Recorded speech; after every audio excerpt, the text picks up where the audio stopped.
Hey there YouTube, Travis here. We've got a really interesting bike to look at today. So yes, snowy day, fresh moped project. This is something that would have started off its life as a Puch Murray.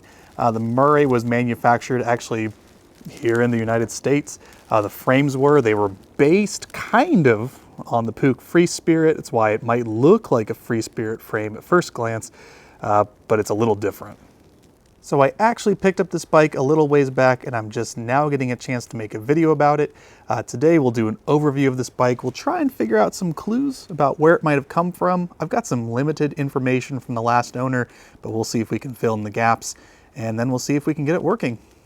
Okay, so the elephant in the room here. This is very obviously a bicycle tire on a bicycle rim.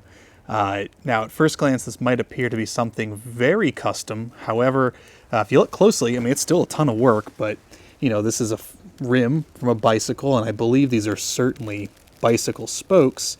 But if you look closely, that's actually still the original hub in the middle. You can see on this side, we've got the factory drum brake up here on the front. So someone totally took the time to lace the Puch hub to a custom rim. I believe this is off some sort of, maybe it's a racing bicycle rim or something. I know people go really fast on these types of bicycle rims, but candidly, I don't know much about them. Sometimes when you look at a build, you can make some guesses as to who the original builder might have been. My guess is this is someone who, maybe they're in the bicycle scene or the motorcycle scene. I don't think that they're a moped person, but we'll discover more as we look in here. So next, obviously we've got the forks here. These are actually factory Puch Murray forks. They're just painted. Come up top, we have some nice M bars, which are real popular still. It leads for an interesting riding position. I don't know if it's necessarily the riding position for me, but you know, it's that cool, sleek look. This is a tank, probably off an old small displacement motorcycle. We can see up here, there's some pieces of flat that are welded right up here. And then there's a support bar back here.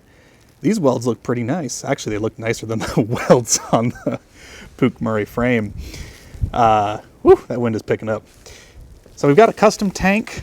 This is a seat, most certainly from a Puch Maxi. Murray would have had a different seat here. This piece of the rear rack being welded on here, this is a key indicator that it's a Murray frame, as is the swing arm, which has this indent in the middle here. It's a little wider than a Maxi swing arm. I don't know if it's as wide as a Magnum swing arm, maybe, but you could probably run some bigger tires back here if you really wanted.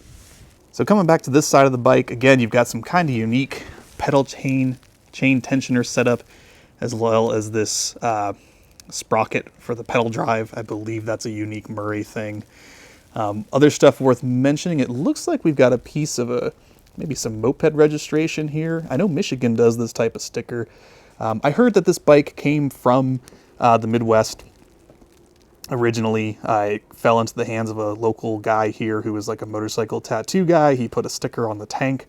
And then it wound up with the person that I bought it from, who got rid of it because they were moving. But shortly before they decided to sell the bike, they added this nice treats pipe. Look at that big chamber.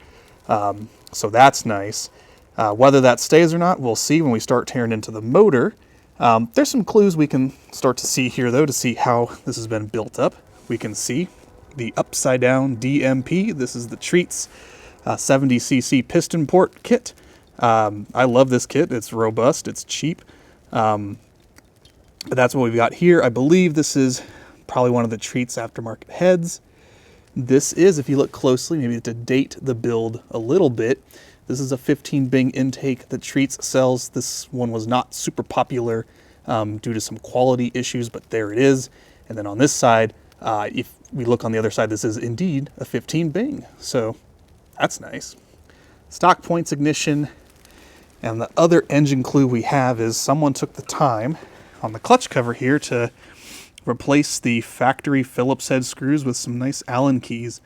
I got excited. I looked underneath to try and see if there was also Allen keys underneath that would give us an indication that the motor's been rebuilt. but underneath we still have the factory flatheads, so this is probably an original bottom end that had a kit put on it. So let's see, what else about the build? Well, it looks like when they put the lower handlebars on, with the exception of this cable, the cables are cut and trimmed and pretty clean. I do like this bell. This might be some sort of anti-theft maybe if you need to leave it outside. One other thing I noticed is, unfortunately, when you turn this handlebar all the way to the left, it does make contact with the tank, and we can see probably not for the first time. So that's a bit of a bummer. But other than that, I mean, the bike is complete. We'll see what condition it's in when we go ahead and get it out of this big old snowstorm and into the garage. So we'll do a little brief inspection of it here, and we'll see if we can get it running. Okay, out of the snow and into the garage. So we'll go ahead and start cleaning up the bike. We'll hit it with the compressed air. We'll air up the tires.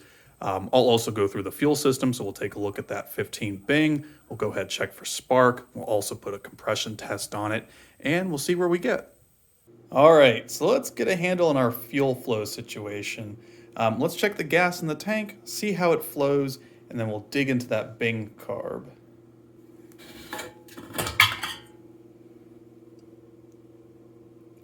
That actually doesn't look too terrible. Oh my goodness. This stuff is hard as a rock. Oh, it's nice that petcock even works. Love that Motion Pro Tygon line from Treats. It definitely remains flexible for a lot longer. There's a fair amount of junk in there, even though this is a modern filter. Let's go ahead and ditch this. We'll go ahead and swap in one of these nice, clear OMG fuel filters. All right, much better. Let's take a look at that carb now.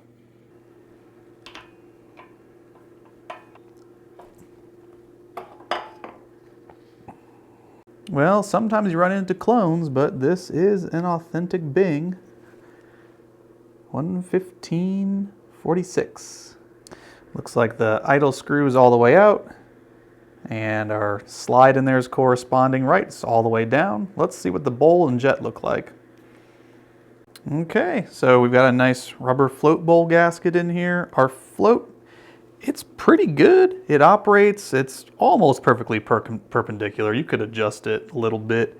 The pin for the float is a little frozen. We'll see if we can manipulate that. It seems stuck where it is. But let's look at this jet size. Unfortunately, the zoom on this camera is not so good, but this is a 74 main jet. I think with the Treats 70 kit,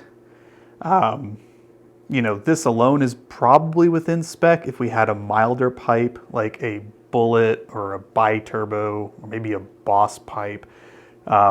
Goodness, this chamber though is so huge. I really don't think this is going to stick with this bike, given this is a milder setup. There might be a more appropriate pipe for us to put on here. This is for much larger applications. This jet would probably be a little small to run with this. But I think the fact that we've got a 70 kit, 15 Bing, and 15 intake, I think we'll go ahead and put this back in. It's looking good. It's clean. The rest of the carb seems like it's in okay shape. So let's go ahead, let's attach it, call the fuel check done. Hey, is that bonus got that pin freed up for the float pin there.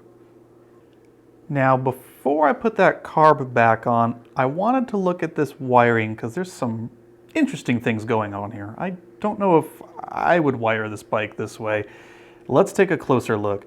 So here we see there's only 4 wires coming from the stator. I believe that I've never worked on a Murray electrical system before, but this probably was a 6-wire setup originally. The 4 wires remaining are solid blue, gray, yellow, and black blue. On a normal setup, blue is your primary power to your ignition coil. And if you notice, we don't have a visible ignition coil. That's because someone has hidden it under the tank. Here's one of these aftermarket red ignition coils. So it's supposed to go blue to the coil, and then also in that same wire, you would have a split to a kill switch. From the factory, it's at the handlebars, but you can put them wherever. The idea is when the kill switch is off, the coil is ground out, it does not function, it has no spark, and the bike shuts off. This is just power straight to the coil, so always on, no kill switch. And then, there's 2 wires for the coil. Well, there's the big one to the spark plug, but power to the coil, and then brown for ground. Well, if we come around, the ground wire is brown, and it goes into a splice to the blue-black coming from the stator, which is not a ground. There's no ground at all in this setup. What's supposed to happen is the blue-black from the stator comes out, and that actually goes to the horn. There's also a horn switch wired in line. That's obviously not on this bike anymore. And then the final 2 wires is the yellow. So we can follow the yellow here from the stator up to the headlight. So we got 1 wire coming up to the top. That goes into the headlight, and then there's a small ground that comes off the headlight, which is not connected to anything. So that headlight will not work. One thing I noticed when the bike was outside is there is no taillight to speak of. That's because the gray wire, which is coming from the stator, is just chilling. So this comes off the baby coil on the stator, and that powers your running light. And the 2 wires we're missing here would be a green wire, which would actually go to the wiring block, and then to some wires that go up to your brake light switches, which are definitely missing here. And then also the green-black wire, which is the grounding circuit. So that would go to ground, and it would also meet the coil ground on a factory setup. Whew, Godzilla put that spark plug in there. We have a BR6HS. The R stands for a resistor plug. You would expect to find that in a bike with a CDI. Old school Puch points ignition like this, we really just need a regular B6HS. The plug looks extremely rich. Wow. And that may not also have been the best seal against the head, but whew, that was rich. So this bike was running with this setup. Will it spark?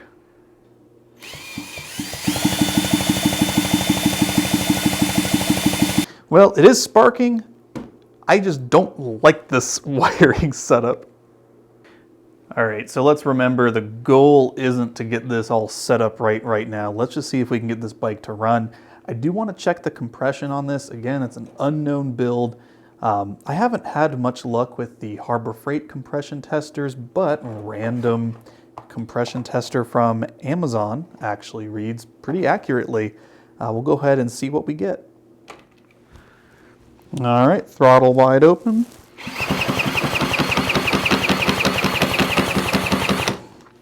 All right, so that's actually reading about 130 PSI, which is great. If this was less than 90, I'd be a little worried. Okay, so to put this thing to bed, again, this is just temporary to get this bike running.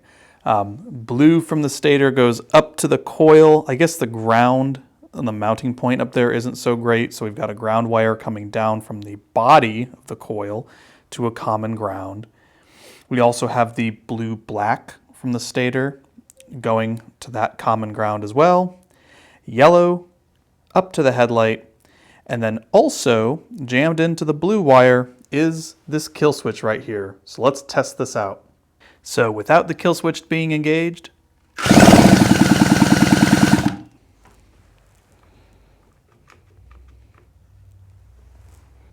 and now with the button pressed,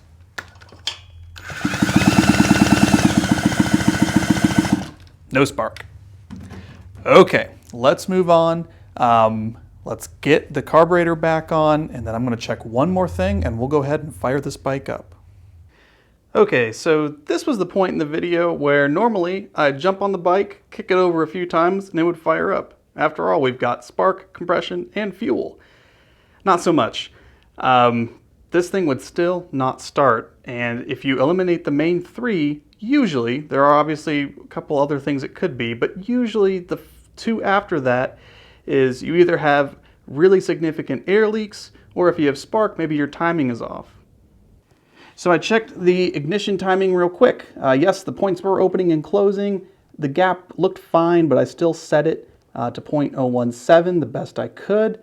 You eyeballing it, the points just start to break open right when you get to 17 degrees before top dead center. The stator is in quite sorry shape. It's definitely missing coils. It's got spacers and it just looks rough, but it is sparking. So I knew that was fine. So then we moved on to the other air leak possibility. So for air leaks, yes, if you have significant air leaks, it can obviously prevent the bike from running. I have a couple vintage leak down testers here. This is different from a compression tester, which we used earlier, which helps you understand the health of your top end.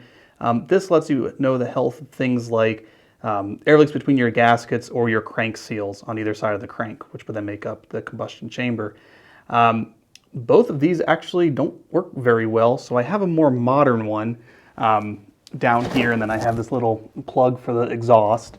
I went ahead and took the treats pipe off to give it to a buddy to use on their build, and I had an Estoril lying around, which I welded on a very ugly pipe mount, but I did get the pipe nice and flush with the bottom of the cylinder. So I capped the end of the exhaust off. It's got a new exhaust gasket when I put the pipe on, installed the leak down tester, and honestly, I could hear the leak, and I could see on the head gasket I was getting bubbles, so I knew I had a leak in the top end. So from here I decided to replace the head gasket, so I took the head off. When I did that, the base gasket split, so then I replaced the base gasket. I painstakingly scraped away all the nasty gasket on both sides. I don't think whoever put this on oiled the gasket because it was really stuck on there. From there, I noticed that the threads on the studs were really bad. When I was torquing the head nuts down, it felt like I got to torque pretty quick. I think there was just so much rust and corrosion in those head studs that it was giving you a false sense of torque when it wasn't torqued all the way down. So cleaned up the studs with a die, built a new base gasket out of some gasket paper, reassembled everything, and now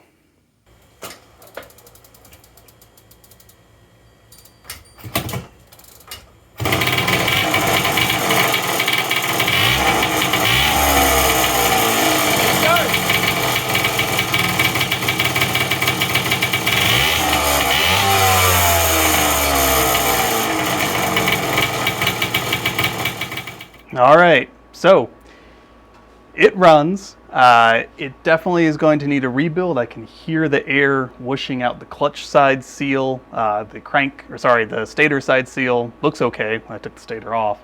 So I'm almost certain that's it. That was fun, kind of going through things piece by piece. Obviously, it's not snowing anymore. Midway through that project, when it ended up not being the simple stuff, I had to take a little break. I did learn when I had the top end apart that it does have a Treats race crank in it, which is great. I can see the markings on the connecting rod that line up with the race crank they sell. So someone's been in there at least once before. Again, we'll see what happens. It is really nice when it's just the simple stuff to get a bike going, but sometimes it's a little more than that. All in all, though, still not too terrible. Still an E50.